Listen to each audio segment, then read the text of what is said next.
ആശുപത്രി ക്യാൻറ്റീനിലെ ഭക്ഷണത്തിൽ പുഴു. കാഞ്ഞിരപ്പള്ളി ജനറൽ ആശുപത്രിയിലെ ക്യാൻറ്റീനിൽ നിന്നും വിതരണം ചെയ്ത ബിരിയാണിയിലാണ് പുഴുവിനെ കണ്ടെത്തിയത്.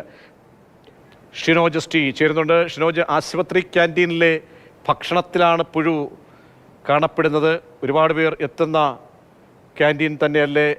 എങ്ങനെയാണത് ശ്രദ്ധയിൽപ്പെടുന്നത്? ആര് വാങ്ങിക്കഴിച്ച ഭക്ഷണത്തിലാണ് ഇങ്ങനെ ഒരു സംഭവം ഉണ്ടായത്? വിവരങ്ങൾ.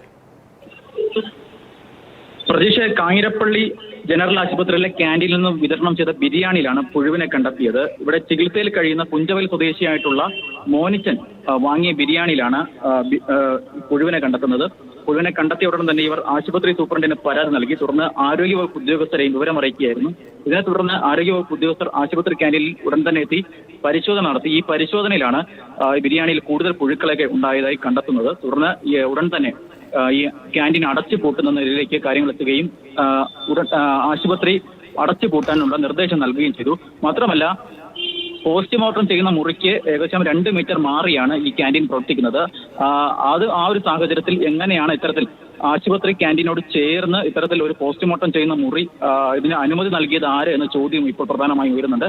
മാത്രമല്ല, ഈ ക്യാൻറ്റീനിലെ ജീവനക്കാർക്ക് ഒരാൾക്ക് മാത്രമാണ് ഹെൽത്ത് കാർഡ് ഉണ്ടായിരുന്നത്. മറ്റുള്ള ജോലിക്കാർക്ക് ഒന്നും തന്നെ ഹെൽത്ത് കാർഡ് ഇല്ലായിരുന്നു എന്നുള്ള ആക്ഷേപമുണ്ട്. ഏതായാലും കാഞ്ഞിരപ്പള്ളി ജനറൽ ആശുപത്രിയിലെ ക്യാൻറ്റീനിൽ നിന്ന് വാങ്ങിയ ബിരിയാണിയിലാണ് ഇപ്പോൾ പുഴുവിനെ കണ്ടെത്തിയിരിക്കുന്നത്.